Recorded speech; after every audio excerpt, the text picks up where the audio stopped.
Penises mean nothing. We have updated our privacy and personal information policy. Please do not send your privacy and personal information to Shogun Pumbaa. He will instantly forget it because he is drunk. When you see him at MCM and start talking animatedly about the email you send him, he will go, "Ah!" and then spend the rest of the conversation pretending to know who you are while searching his phone for the appropriate email.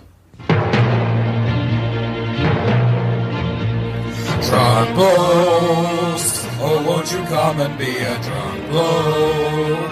We've got some sherry from the little bargain bin, where girls with baby cars shop in their pyjamas. Chaps, chaps, drunk blokes, oh come and listen to them drunk blokes. The only one recorded in a motorhome, with Pumbaa making tea spiked with whiskey. Drunk blokes, you're probably already a drunk bloke. In which case let's sit down and see what happens next. We don't think that they've got arrested yet, or banned from any public events this year. Hello everyone, it's me on my own, Shogun Pumbaa. This week's episode of Dem Drunk Blokes Talk Shit will have quite a bit of stuff we've recorded beforehand. Some funny bits, some interviews, and some more funny bits. Some of it is very, very close to the mark, so if you're used to us just talking about drunkenness, and you like that, this could get a little bit too intense. But just for a little preview of things to come, I have a little song prepared for you. Enjoy.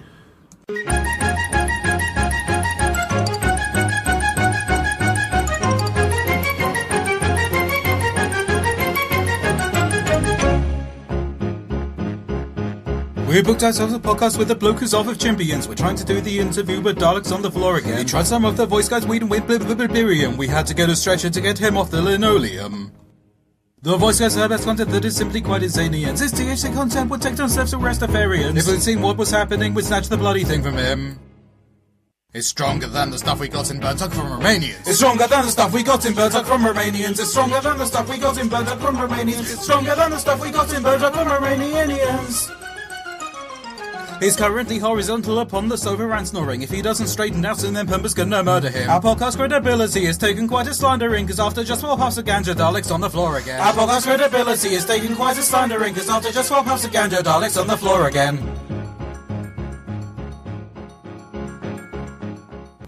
Okay, hope you enjoyed that. That's a little sign of things to come. But what we're going to do next, you're going to hear a new voice of the DDB crew, along with myself, interview them lovely guys at Legacy LRP. You know, where we're going LARPing. We interviewed them last time about what you need to go LARPing with, and this time we're going more into the story and the world they've created. So, sit back, listen, and enjoy. We're back and we're interviewing more people from LegacyLRP.co.uk. That's LegacyLRP.co.uk. You know, that event we're going to that we told you all about. At our end, I've got me, obviously Shogun Pumbaa, and Kitty3780, hello. And we are talking once again to James. Do you remember James? Say hello, James. Hello, everyone. Yeah. And we have got a new member, or an existing member that we haven't spoken to before, Tristan from Legacy. Say hello, Tristan. Hello, hello. Hello. Okay, so first of all, let's get pleasantries out the way. Obviously, we know you, James, now, but Tristan, explain a little bit about your role with inside Legacy. I'm the head of the plot team, I guess. So all the stuff that goes on at the event that isn't reffing, logistics, all the story-based stuff, all comes through me and my team. So. Okay, so you obviously wrote all the story about the world we're going to, all the background, everything else. Is that you? That is me, yep. Okay, so why don't you give us a brief overview of what you've got so far, and then we'll have a few more in-depth questions for you. No problem. So when we came up with the concept between sort of me, James and Emma back at the beginning, we wanted something where A lot of the LARP systems that exist currently have a very in-depth background. They write hundreds and hundreds of years of history, which is quite pretty on paper, but we wanted history created by players, so we went for something that was very much a Dark Ages, very dark setting, where hopefully we can go forwards and people can write the history as they play. So at the start of the game, most of the world has been destroyed or scourged, all of the civilization is gone. People are in small family groups or bands, war bands, and haven't really seen potentially other people for a long time. Despite the fact that what you've just said, you know, it's quite blank, it's a blank canvas, you've still created quite a detailed description of the world and the areas in it. What was your inspiration for that? Generally, just drawing, I suppose, a little bit on things we've enjoyed in other systems, other places, real life inspiration, sort of, and I guess cultural look and feel of things that look cool. I mean, 99% of LARP is literally looking cool, or as cool as you can when you're dressed up like a nerd. And we wanted a distinctive feel to the different parts of the world, but still with enough room for people to go to town really and come up with their own concepts. And we just sort of fit the player created content in around what we write, so you get hopefully a level of richness to it where it comes across as quite multicultural. And sorry, I'm speaking all over you. I was going to say, so that in mind, I mean, as the world is in a bare bones, you've separated it into 4 areas, right? Very easy, north, south, west, east. And you've taken, from what I can gather, probably real world histories to make up them areas? Yeah, sort of combinations thereof, really. So in the north, you've got sort of your Celts, Picts, Vikings, sort of your rustic Saxon feel. And then you've got in the south, you've got a more of a sort of a Greco-Roman feeling, a sort of a higher culture, or at least formally thereof. And then out west, you've got sort of a deserty Arabian feel, and out east, you've got sort of a Mongol, Rus, that kind of a feel. So it's quite said bare bones and simple. There's a lot of scope. So if you wanted to play a very heavily Oriental themed group, you could easily do that. You could fit it in around the other parts of the brief, no problem. The idea was kind of create framework, wasn't it? Rather than being prescriptive about what you can and can't play, we give you framework where if you want to play this sort of thing, you'd probably fit in okay there, but you could also probably weave it in over there somehow as well. So it's just giving something that the players can use for their own sort of character backgrounds and their own group backgrounds. Yeah, exactly. We use that to our advantage, and anyone signing up to Legacy LARP should look at the warband, the Ferrandale Ferals. Yay, Ferals all the way. We are from the east, but to the north side, so we're a bit of a blend of cultures. And when you was picking your sort of 4 areas, did you think about any places that you personally have visited and think, oh yeah, that was a really great place, I definitely want to try and incorporate some of that when I'm pitching my northeast, southwest places? Kind of. I mean, a lot of it really was drawn from, I suppose, popular culture and other LARP systems that both myself, James, and other people in the team have played over the years. I think our combined LARPing time served is something ridiculous, like it's multiple decades. Over 50 years. Yeah. Over 50 years, so for us ins. But there was other really boring design decisions behind it as well. So we looked at, for example, because we wanted to appeal across the board from your seasoned veteran LARPers with loads of cash and loads of kit to people who'd never tried it before.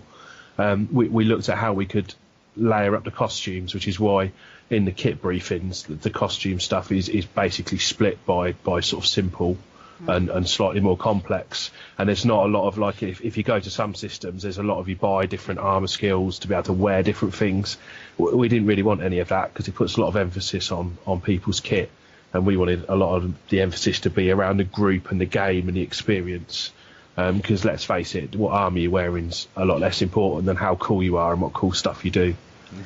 I think that's actually one of the sort of key selling points for me, being completely new to LARPing, and that makes it really reassuring that you can sort of, you look at the site and you don't think, oh, right, these are people that know exactly what they're doing. I mean, obviously people that know what you're doing, but what I mean is it gives that freedom for people that are new to it to actually go, oh yeah, okay, I get a sense of what this place is. I get a sense of, you know, I can go down the charity shop and I can have a rummage and put a costume together without breaking the bank. So I think that makes the whole event really, really accessible to people that are new to it, which is fantastic because it's really going to widen the scope and the appeal for everyone.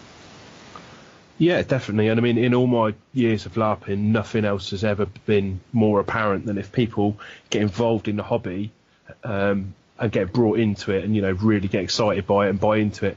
Stuff like their kit takes care of itself. They get advice from other people. They borrow things from people. People teach them how to make stuff, you know, point them at YouTube or whatever. And they just improve event on event anyway without being told what you must wear or anything like that. So it's a nice community in that respect.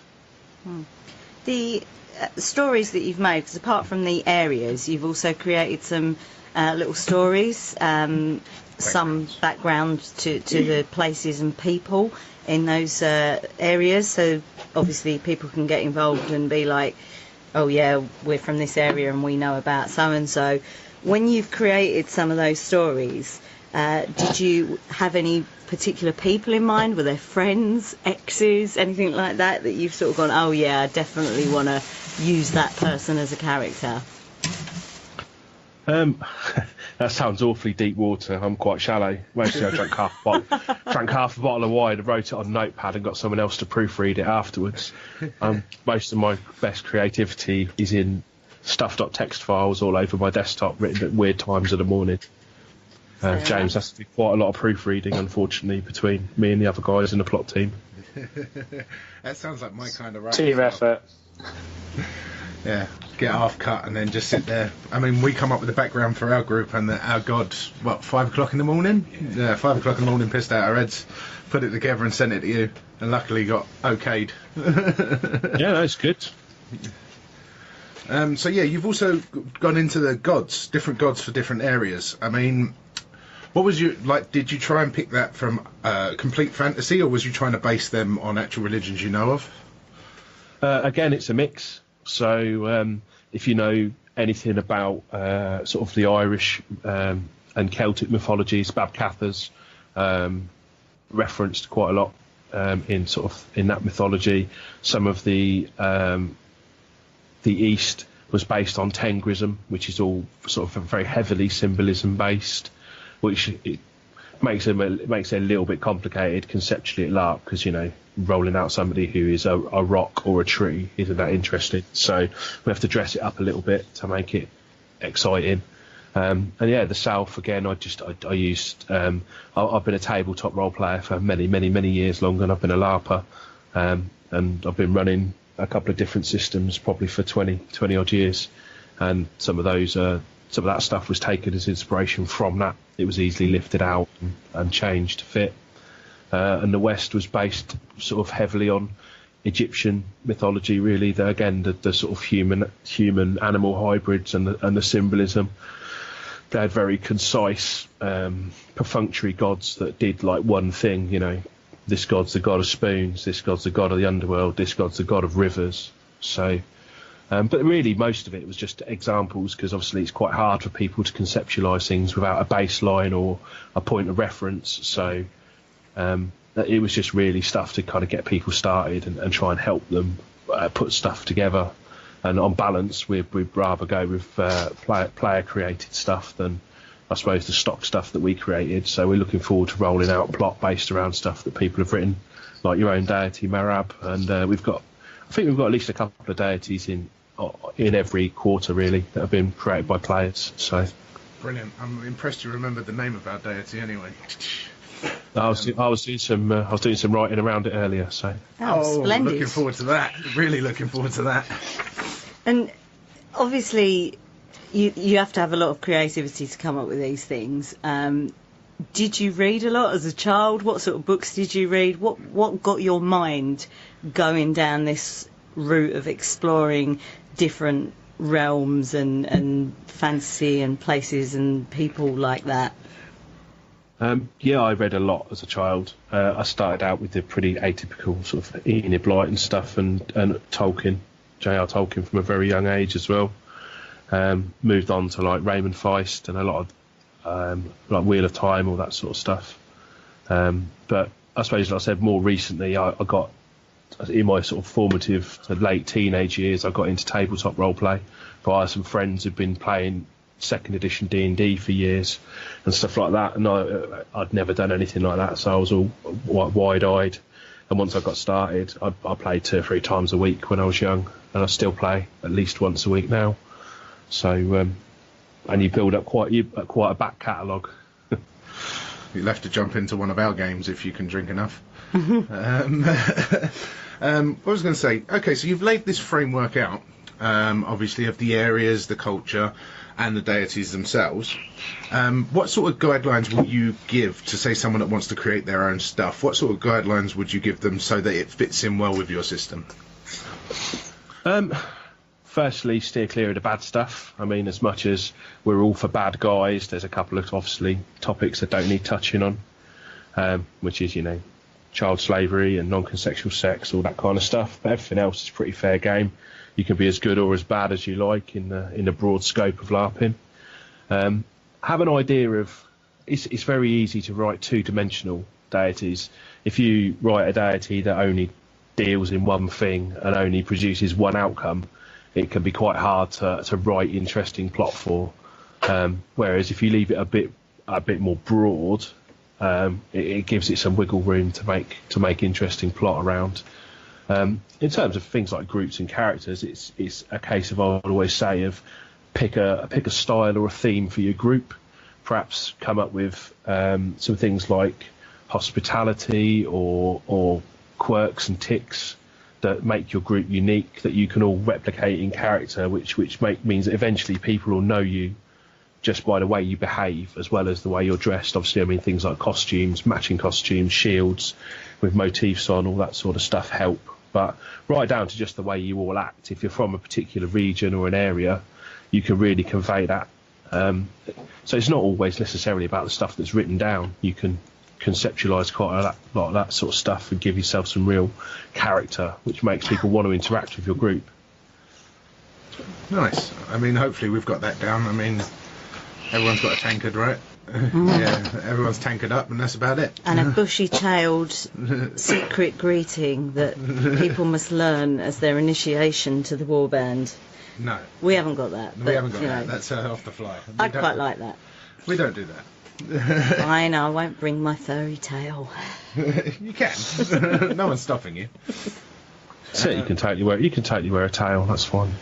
Well, we was going to have tails hanging off of the barbarian type character. We've obviously got the fox motif on the front of Free Shield so far. Yeah, we're getting there. We know we've got ideas, but it was just other people that are listening that might want to come and join create their own thing, get in on the base level. They might want to come and add their 2 pence into the story. Definitely. Yeah, you spoke about how you've obviously been doing like tabletop gaming for a while before you moved into LARPing. What was it that, at what point did you think, I'm really enjoying this tabletop stuff, but I'd actually like to play this in real physical terms? So basically, one of the guys that I tabletopped with, sort of around about the end of university time, was a plot rep at the LT, which is another big UK system, and we were playing a D&D campaign, and he basically turned around and said to the guys at the table, "I'm running this plot line for my faction.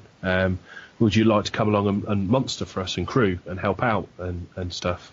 And I did. That was literally how I got into it. I just turned up wearing a shirt made out of a sack, pretty much, and some black combats, and borrowed a load of kit off other people. And I did 3 or 4 events crewing this plot line for him. And I met people at an event who said you should come along to a big event, join our group, and that was it. I was hooked, and I wasn't doing it long before I went back onto the staffing and crewing side of it, and I've been there ever since, pretty much. Do you miss being a player now that you're on the other side, or do you still get? Do you get a little bit of downtime where you can run in and just go and? Yeah, I do. I really enjoy being a player still, and you have to do that to keep in touch with the game and with what people want from LARP. I actually crew another system, Empire, which is a really good. Empire's great. Another really different, really interesting system, completely different to the Lorien Trust. A lot sort of more heavily. They have a lot of heavy influence on their background and setting. For example, it's all quite prescribed, but it's really, really, really characterful and in depth.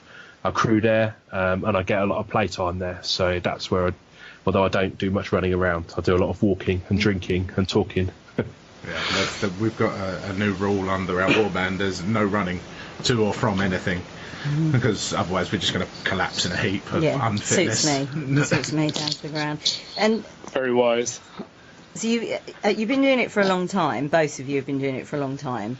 About 10 years for me. James is a lot longer, but he's ancient. True fact. This is something that you feel, obviously this particular event is very family friendly. So getting people involved in LARP at a young age, you think that's a good idea? How do you think that's going to influence young minds to be successful adults of the future? That was deep. Yeah, no, it's good though. I mean, again, putting the shout outs tonight, but I crewed a system called Outcast, which was very, very much the leader in the family LARP space. A lot of LARPs, the bigger LARPs, are sort of, they're family friendly in that they're quite happy to have families and kids along, but they don't really do anything special to cater for it. I mean, Empire's got the academy, which is sort of run at certain times where you can take your kids along and do stuff with them. But Outcast is much more integrated. It pretty much all revolves around the kids, and we wanted to, I suppose, replicate that a little bit and do more with it and try and make it so that, I mean, a lot of my age group now are in that time of life where they're having kids, so being able to share your hobbies, I guess, and take your children along as well is a boon, because and some of the bigger systems can be very difficult. They've got a very festival atmosphere. It makes it very hard to do things like take kids along. So we try to gear some of our design decisions around that, in that we can kind of cater for both, and hopefully create some interesting game where people can go and play with their kids if they want to, and still gives us the room to do all the adult stuff that we want to do as well. We've got a dedicated team of people that do all the young player stuff, so they'll be taking the kids off to do kid stuff, and it'll be the same sort of stuff that the adults do, but a little bit more controlled, and hopefully quite enriching. It'll capture their imaginations, get them thinking, get them outside running around, all the stuff that allegedly kids don't do enough of. I think it's really good, because not only are they getting that physical experience of getting off their bums and putting down the game controllers, but you're interacting with people in a different way, that you're having conversations, you're encouraging people to think outside the box and start looking at the world in a different way. And I think that is so helpful for just everyday life. People look at stuff like this, and some people look at it and go, this is all a bit geeky and a bit sad and whatever, but actually you're encouraging people to talk in different ways, and you can connect better with other members of the human race by not being in the human race, if you know what I mean, by becoming different people. 100%. I've always said LARP's a really good way to explore all the things that you potentially can't do in real life for whatever reason. I mean, I've played all sorts of characters. When I first started, I was your pretty average good guy. I wanted to do all the right things. For a lot of years, I played a bad guy, where I specifically went out of my way to make all the bad decisions and be the protagonist, just because it was quite fun, to be honest. And someone, it makes game for other people, and I've done the I suppose the facilitating the game part of it for other people as well. I've played the old lore mastery type character where I've gone and told stories and let other people get on with it. And yeah, you get a wealth of experience and interesting interactions. You learn things about people, and you can learn things about yourself as well. Sounds a bit cliched, but if you've never, most people don't go down a pub and when somebody gives them some abuse, just lay them out. Whereas at LARP, provided within the constraints of the game, if somebody gives you some grief, you just pull your sword out and give them a good kicking. It's quite, it's quite exhilarating at times. Yes, we don't do that. We do not do that. We do not condone that. We do not do that in real life at Dem Drunk Bloke Studios. None of us. We promise. Never ever laid anyone out in my life. That's it. It's because you're too small. That's right. I just talk at them until they submit. I will not sit down. Right, no, so going to start wrapping it up now. But just wanted to ask you one thing. Obviously, you've been writing all the plots and the twists and the turns and everything of the story. Have you got any little hints or little spoilers you can give us to entice the people to come along? Wow, yeah. Well, we do have quite a full schedule planned for the weekend. But I don't think we've openly talked about it much, but we're running a festival on a Saturday night when the battlegrounds close, which will be a festival to the gods, which will have hopefully a lot of interesting people running around playing agents of the gods, trying to meet people, share their stories, their hospitality, put some more of the setting information out. I mean, one of the reasons we've been quite scant on what we've released publicly is we're hoping to release a lot of that stuff in play, so it'll get told by word of mouth, which has two interesting effects. One, it's obviously game for people to learn things, talk about things they can then talk to other people about. And secondly, it gets twisted, it gets corrupted. People hear different versions of stories, they get their own spin on what they think they know. And that, for us, that's great, again, because it is a setting that's effectively about playing groups of players off against other groups of players. So the fact that people might be a bit suspicious or convinced that their way is the best way, that all works in our favour as game organisers and as plot writers to help escalate those conflicts and write interesting plot where you're potentially looking around at your enemies, your rivals, and even other people in your nation, other warbands, and thinking, what are they up to? What are we up to? And everyone else is hopefully thinking the same about you. Oh, see, that throws my plan into the fucking shit pile. I was going to arrange a meal at our own in-character area for all the leaders of the other warbands, just for niceties. No, you could totally still do that. I'll give you another freebie. We've got sections of the game that are purely looking at I suppose the culture and the hospitality of your warbands. There'll be people who come round to do things, and part of their secret task will be to report back to us on what it's like to be in your camp, to be in your warband. Yeah. And we'll be allocating renown and resources and rewards based on the culture and the look and feel of your bands, to try and promote people to go, to get people into the mood, to go that extra length to make their camps cool, to make the experience good, to stay in character, all that sort of stuff. Nothing's worse than walking in somewhere you've been getting made up for an hour and reading your plot and getting it all committed to memory, and you rock in and everyone's talking about the Arsenal game at the weekend. So keep it. Yes. Well, it can be a bit jarring. It'd be a bit weird, but it all happens. People drop out of character and stuff. But we're hoping to promote that kind of that reward for staying in and making it exciting for other people. That's what we're trying to do. We've actually split our group into two sides. One was going to be like diplomats going around chatting to other camps, and one was going to be just the hit squad. Excellent. Yeah, well, it's good, and you can hopefully get out there and learn stuff to make your hit squad better, trade for things, and in turn, build bridges. Information. That's it. Yes. Okay. So I think we've pretty much covered. Anything else for you? My final question for you gentlemen, in a non-LARP setting, what's your favourite cologne? You don't even have an answer, do you? You don't even. I do. You do? Yeah, it's Fahrenheit. Fahrenheit. Oh, classy.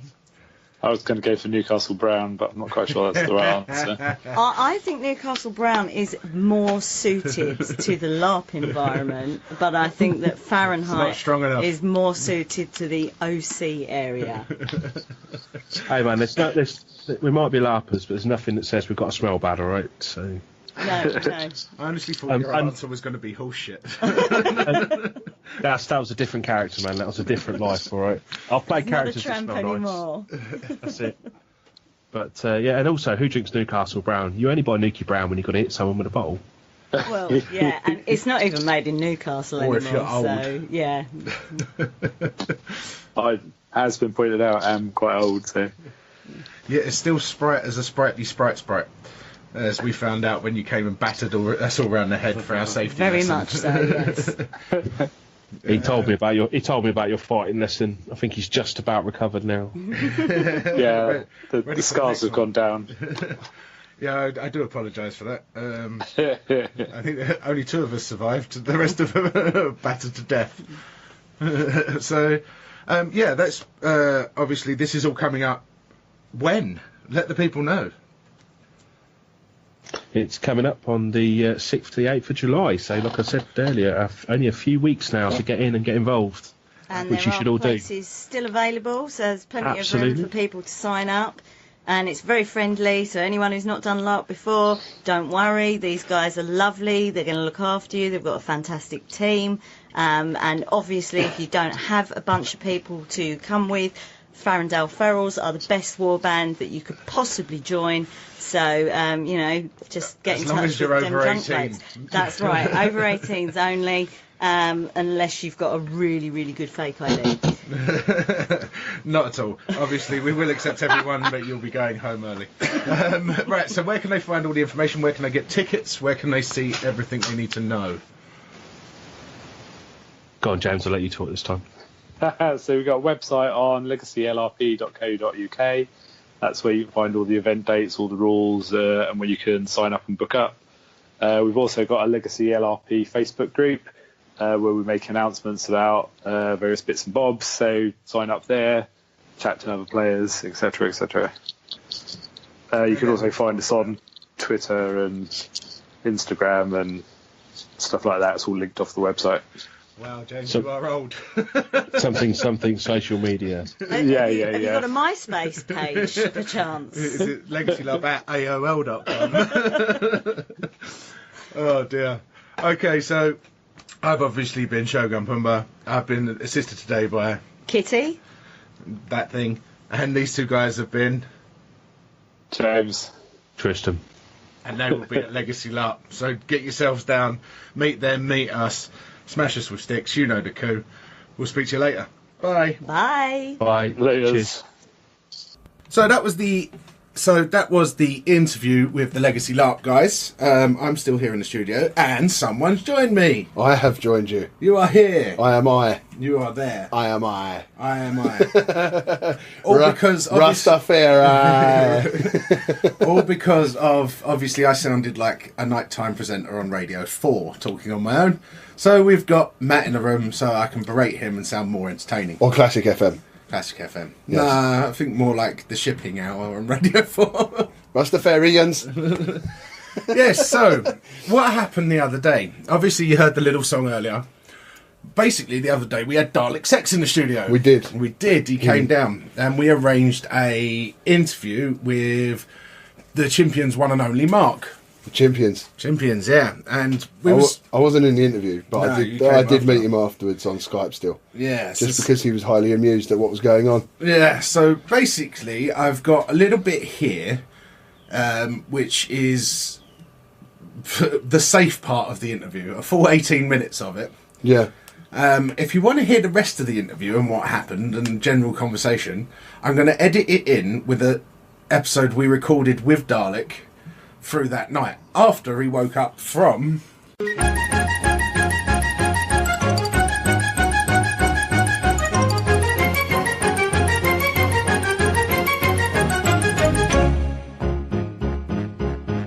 We booked ourselves a podcast with the Blokers of Champions. We're trying to do the interview, but Dalek's on the floor again. We tried some of the voice guys, weed and Biberium. We had to get a stretcher to get him off the linoleum.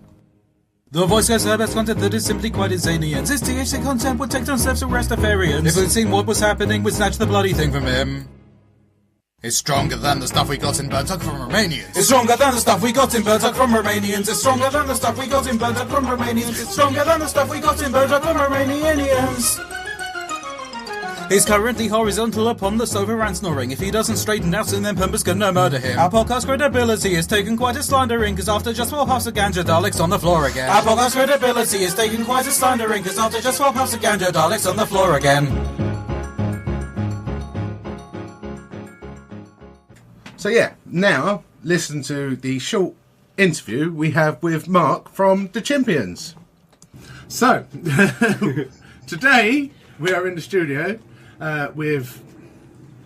Hello everyone, I'm Dalek Sex. I make nod gags in a deep voice on the internet. I would have said something creative and funny, but he's casting shade at me, so he's not worth it at the moment.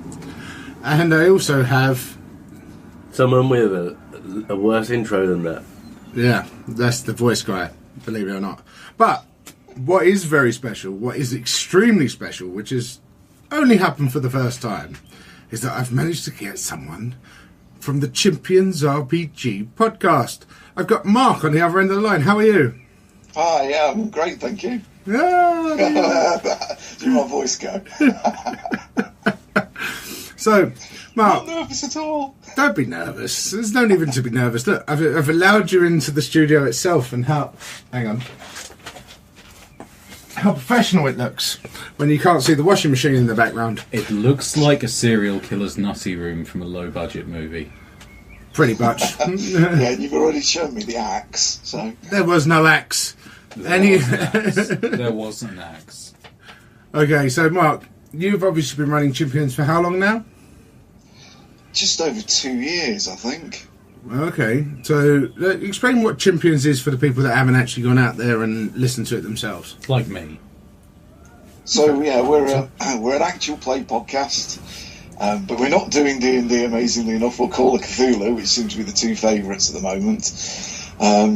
We're actually using a hero system, or Champions as it used to be called. So it's superheroes, which is... Or metahumans. well, yeah, which is sort of a more... I don't know, a more modern terminology for superheroes. Makes it sound more grown up, doesn't it? And the world's based on some braided novels that I was listening to actually on another podcast, and it just made me I don't know, maybe want to run something. Yeah, so, I mean, you've been running it for 2 years. I mean, I've listened... We met, luckily, at the fabled convention that we do not name no more. Oh, God. Dragon Balls. Yeah, we met at the Dragon Balls meet. And, Yeah, we did, yeah. yeah, that worked all right when we met. Obviously, after that, we got some aberration and some banning and some other stuff. And we will not be back at that meet. But obviously it worked very well for everybody else, and as we were there, it was very good. But that's when I first met you. And out of most of the people standing there around that desk, there was only a few people that were a bit, what I would call normal. A little bit people that, like, you know, not too big for their boots, not too big for anything else. And like, I listened to a few Champions episodes beforehand, and I listened to some after the fact, and it was like, you barely mentioned it, and you also carried on with what you wanted to do. And that was my biggest draw. It was like, you wanted to do this, and like 2 years ago, you started wanting to do a system that wasn't in an actual play podcast, and you've done it, and you've done it really well. Oh, thank you. No, you did. It's fantastically rare to find somebody with a winning formula who is also down to earth about it, rather than just pushing it for all it's worth. Exactly. I think that's where John Bain, Total Biscuit, God rest his soul, came up trumps, isn't it? That no matter how much people loved his stuff, he was just, you know, same guy. Yeah, same guy all the way through. And Mark, even when we was there, and I asked Mark for a drink, he was like, don't really feel like I should be standing near here. I'm going to go over here and hand out my own flyers, which was probably a good call. But Well, to be honest, on the day, as you probably picked up on them, I suffer a touch of anxiety, so it was a bit overwhelming on the day. I wasn't sure what to expect, and you came over. I mean, there are a few people that I sort of had dealt with on Twitter already anyway that I wanted to speak to, like Kai and Joe. Yeah, obviously. And we'd had a brief interaction, and you came over and spoke to me in the first few minutes, and I felt quite bad at the end of the day because we sort of said a quick hello and all that, and I was just so nervous that I don't think I really, spent very long talking to you, and then we all went our separate ways, and I didn't see you again until probably about 10 to 12. Yeah, right at the end when I busted in on your actual play with Joe.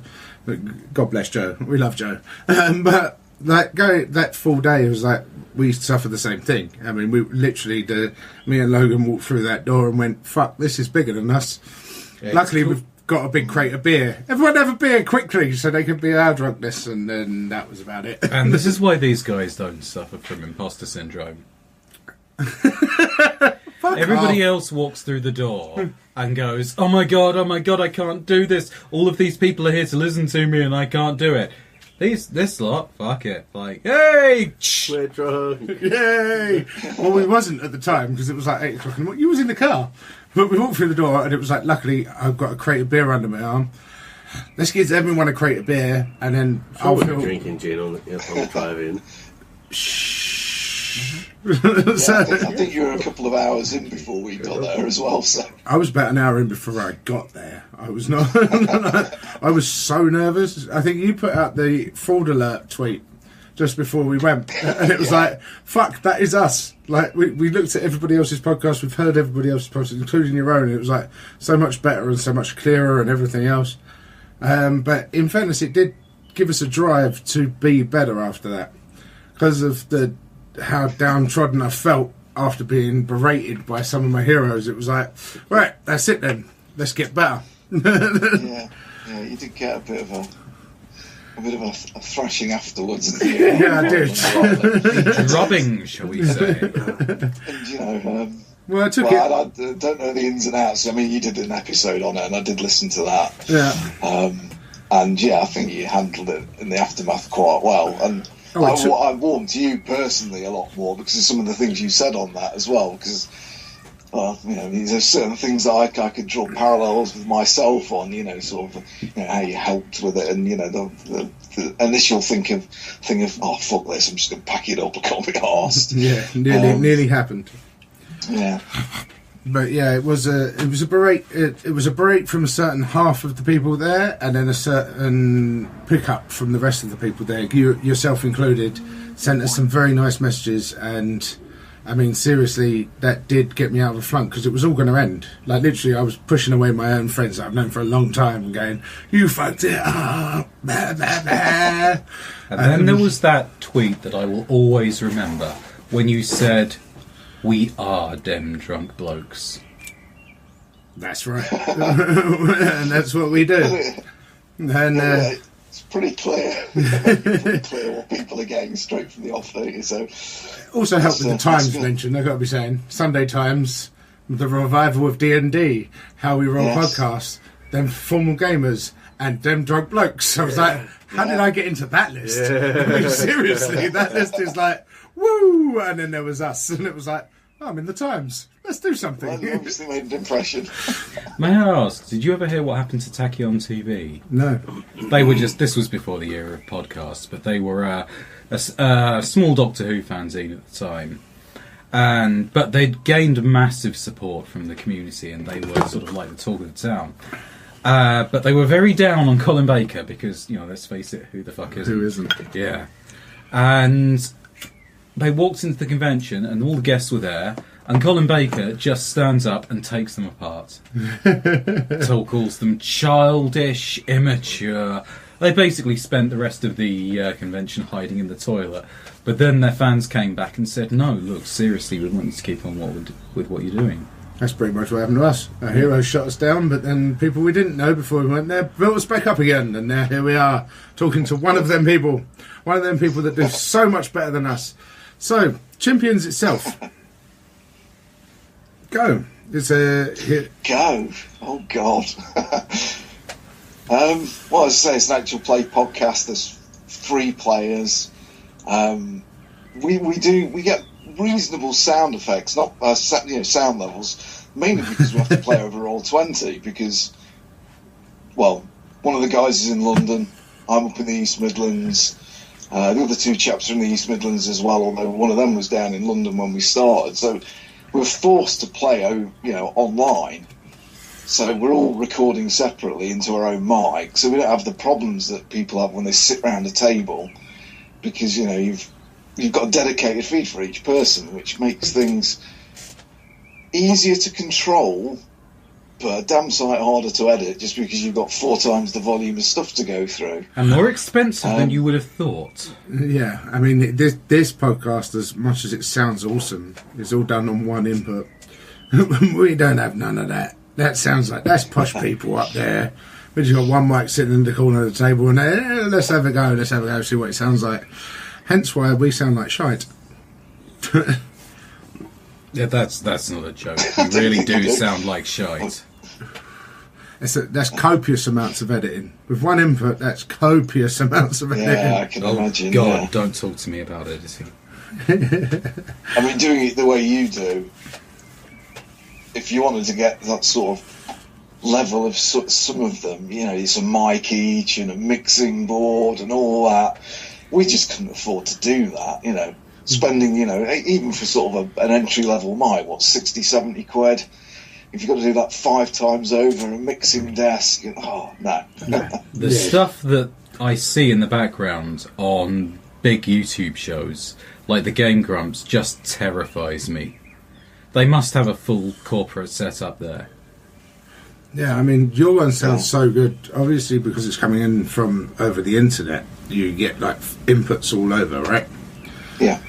So, I mean, your one, and I know you spend a lot of time editing yourself and then putting in the sound effects and everything else. I mean, Champions itself is like, you can get some episodes that are like seriously serious about what the story is, because that time you spoke to everyone was really serious, and then the next episode, that's at the end of every session when someone starts getting a little bit silly, let's do something crazy, and that's when the gold happens. That's when comedy gold, fucking the story gold, everything sort of blows up, because I'm just going to walk over there and punch him in the face. That's one of your intro fucking outtakes. I'm just going to walk up to him and punch him in the face. It's like, that happens here, but we have to edit out so much shit around it because he's been talking to someone else at the same side of the table. Sorry. I should explain for the listeners at home that Pumba just waved his cigarette around my head as if to tip his hot load onto my scalp. I'm sorry, we'll have to edit that bit out. Probably won't. Why did you have me on this? So, you've obviously gone on for 2 years, all as season 1. Yeah, because we never... sorry, you did ask me this, and I'm easily distracted, and I've distracted myself. I used to listen to stuff to and from work, because it was 2 hours, round trip all told, and then just get bored listening to the radio. And I listened to a few audio dramas, and then ran out of the ones that were interesting me, and just ended up listening to some actual play podcasts. And we were already playing online, so what we do is it's just our weekly game. It's not done. We haven't done this to do a podcast. We've turned our game into a podcast, which is why I think probably the tone flips around quite a lot as well, because it's I know some people take it more seriously, and I would consider doing that, but I always promise to my players, if I do this is still going to be our game, and we're going to play it the way you want to play it. I'm not going to try and railroad you into anything or whatever. And they've been really amenable. I was quite surprised when they all said yes, to be honest, because I was nervous enough about it, and as I'm sure you've probably done, the first edit or two, listening to your own voice back. Oh, God. It's terrifying. Not just that, it was like listening all on one input feed with this lot and trying to edit down a D&D podcast with 5 players into something audible and something that someone would enjoy. I literally gave up It was just like, I'm not doing it anymore. The end is nigh. The end is nigh. Fucking run away. The end is nigh. We've got 8 hours of audio, and there's like thousands of ums and laughs. And yeah, and then little individual conversations that are going over the top of your normal conversation. And I'm like, I can't do this anymore. Hence why I got someone else to do it. But, I like your shout out on Twitter the other week. Yeah. Someone's had it for you. Yeah. Anyway, anyone that wants to, please come, just edit for us. We won't pay you, but we'll give you a shout out. I mean, You'll be working for exposure. Yeah. We had a massive argument on Facebook with one of my players that asked the D&D 5e group on Facebook. They said, is anyone an artist and would they mind knocking us something up just before Dragon Meet? Oh, yes, I heard that, yeah. Oh, mate, the beration he got, it was like 200 and something fucking replies, and he was literally just put down into a corner, and it was like, no, he only asked the question, and he even said at the beginning of the question, if you don't like it, don't read it. And yet they just annihilated him, bless him. I do sort of, because I don't know about you guys, but we've got a fair few Twitter followers, but it's mostly mutually. We've not got a drove of people who just followed us just to follow us. So there's a few artists on there in that sort of vague hope that one of them may go mad and do a bit of fan art or something. But they are quite. I do understand that they're quite defensive about their art and people asking for freebies and things like that. But they do seem to take it just a tad too personally. Yeah. You can say no. Yeah, exactly. No, I'm really sorry, but I get 100 of these requests a week, and it's really annoying. That's fine. That's it. You don't have to literally put someone down and their own life and everything else. It was a horrible thing to do, but that's the internet at large at the end of the day. I mean, you say you got a few Twitter followers is a bit sort of piss taking on our end, because you got a lot more than us. Yeah, it's a drop in the ocean compared to some. I mean, have you seen it? I've just gone blank. Pennants have got about 4,500. Well, we don't talk about Pennants anymore because they're the ones that complained about us at Dragon Meet. So, sorry, foot mouth. Yeah, no, that's. I've listened to a couple of Pennants episodes as well, and I've got to say they're doing some work, but it's. Whereas people that were actually there, tactfully quiet. Yeah. So people that were actually there that are worth a listen to, obviously, Wizards of the Wind with Kai. I mean, fucking amazing. Formal Gamer, fucking amazing. How We Roll, fucking amazing. Grudnod Files didn't actually make it, but fucking amazing. You know the ones that are fucking amazing, and then the ones that just... Zamipia, if you've listened to them, they're really good as well. Love them. They sat right next to us and gave us absinthe all day. That's why we got a little bit too bigger than we should have. But yeah, no, we do love Zamipia as well. They were great. But they were all in as a family, like most of us was. And like I did to you as well. Like, come, let's do this, that and the other. Yeah. But there were some people on that table that didn't want to know. And that's, if people that are listening want to go back and listen to the Dragon Meet episode, it's all explained, but nah. That's enough for us. We're going to go and do other things, like LARPing. Ever fancied LARPing, Mark? I used to LARP a very long time ago. Yeah, exactly. It sounds like a LARP. Yeah, it is. It depends on, the people who go. It's just like anything. So, yeah, I mean, you're a fairly big group anyway, so I think no matter where you go as a unit, you're going to have fun, aren't you? Well, we try to incorporate everyone else. That's our biggest thing. So, Season 2's coming up, right? So you've decided after 2 years to have a little break, and you actually did teach everyone about the hero system. Where can they find that exactly, Mark? Oh God, what's that feed?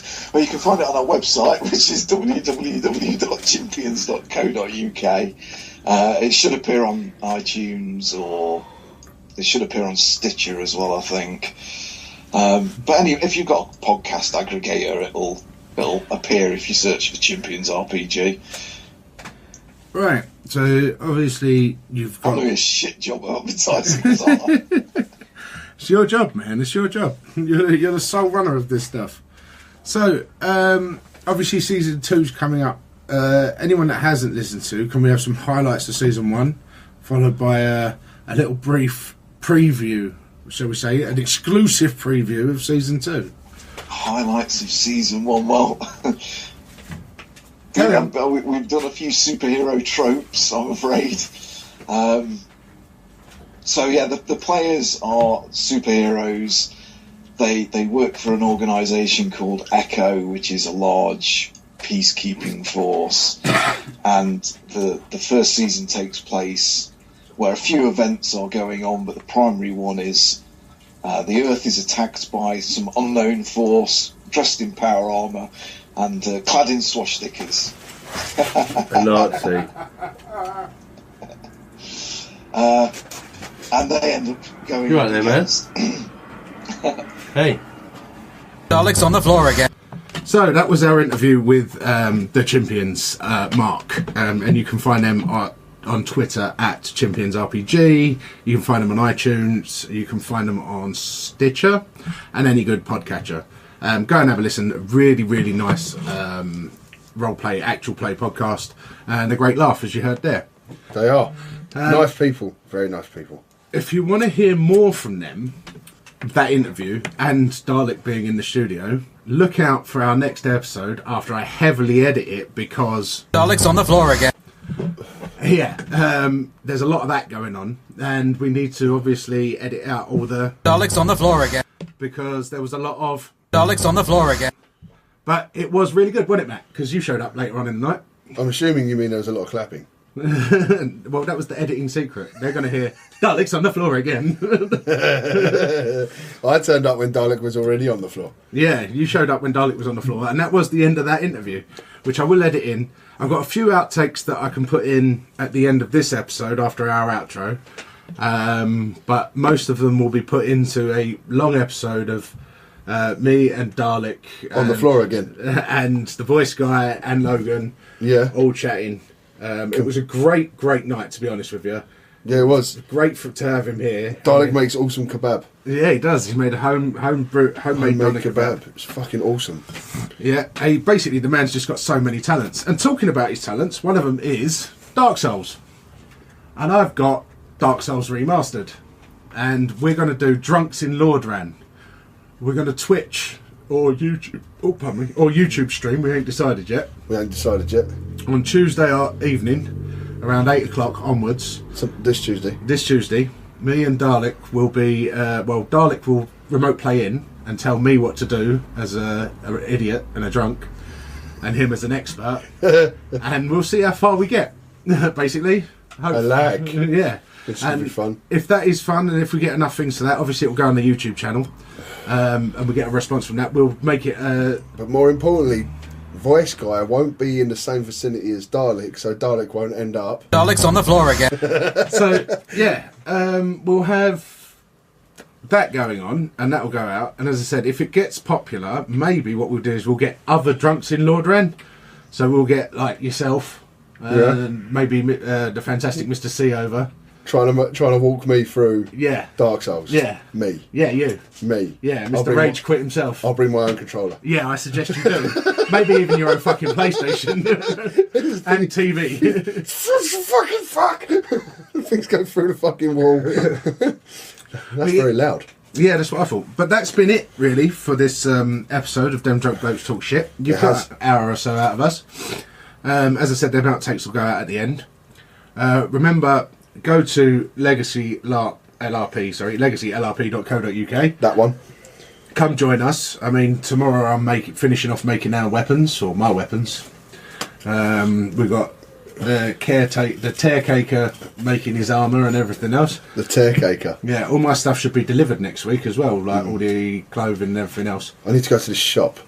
Well, I know the Tearcaker wants to go. Yeah. Because he wants throwing knives. I might just go and have a look next weekend, see what I can get together, what money I can get together, and go and buy some stuff. Some stuff. Yeah. See if I can get some bashy stuff. Bashy. Maybe even some stuff to make me look not so naked. But even so, if that doesn't help, obviously you can always rent. I can always rent. Rent their sword and shield. Oh boy. Dalek's on the floor again. Dalek's on the floor again. So yeah. hopefully you've enjoyed this. It's a bit of a mishmash episode, but we've got it out to you. And we will see you next time, or even see you at Legacy LARP. Don't forget to check out the Champions. Definitely worth it. Yeah, and come drink with us. Yeah, come drink with us whenever. If you want to be a guest in the studio and end up on the... Daleks on the floor again. then you're more than welcome. Just let us know and you can come in. We've got some other things lined up for the role-playing. Obviously, our role-playing episodes have died down a bit due to the fact that it's life and fucking editing. And they get this a lot, life. Yeah, well, editing a fucking D&D episode takes about 4 or 5 hours. Yeah. For about a half-hour to 50-minute episode. Jesus. And I worked 110 hours this week, and it's only Saturday. It's only Saturday. Yeah. Yeah. So anyway, that's a bit of an insight behind the scenes. But we've been Dem Drunk Blokes. I've been at Shogun Pumbo. Find me in the usual places. I've been at Renegade Logan X for the last 5 minutes. Yeah. And we will see you whenever. Yeah. Come join us. Bye. Bye.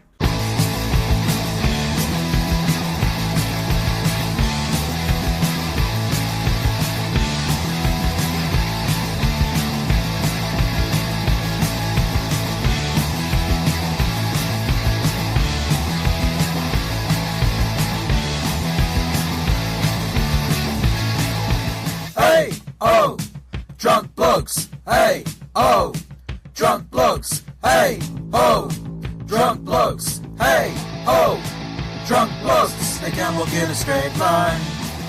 Their money's in a tight bind. They're driving around the coastline. Damn drunk blokes. They're drinking in the back seat. They're generating bullshit. They're puking on the carpet. Damn drunk blokes. Hey, oh, let's go. Climbing to the back now. Where they're going, we don't know. They're all boozed up and ready to go. They can't walk in a straight line. The glove box full of cheap wine. They're hammered out of their minds. Damn drunk blokes. They're drinking in the back seat. They're generating bullshit. They're puking on the carpet. Damn drunk blokes. Hey, oh, let's go. Climbing to the back now. Where they're going, we don't know. They're all boozed up and ready to go. They can't walk in a straight line.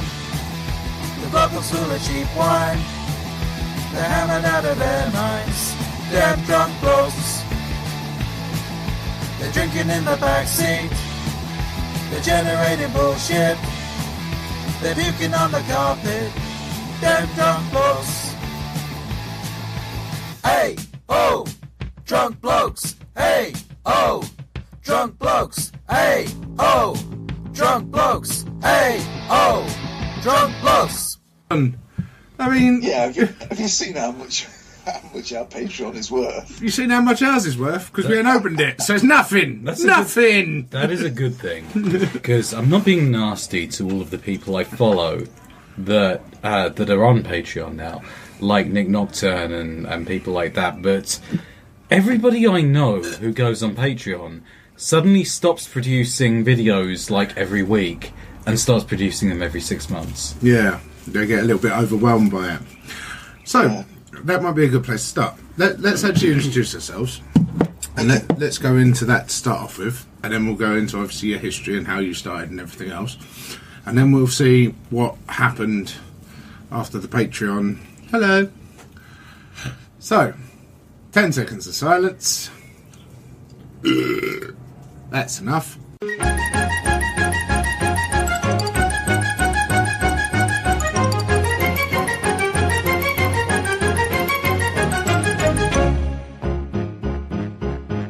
We booked ourselves a podcast with the Blokers of Champions. We're trying to do the interview, but Daleks on the floor again. We tried some of the voice guys, weed and Bliberium. We had to get a stretcher to get him off the linoleum. The voice guys have content that is simply quite insane. This THC content would take down steps of Rastafarians. If we'd seen what was happening, we'd snatch the bloody thing from him. It's stronger than the stuff we got in Burnt Up from Romanians. It's stronger than the stuff we got in Burnt Up from Romanians. It's stronger than the stuff we got in Burnt Up from Romanians. It's stronger than the stuff we got in Burnt Up from Romanians.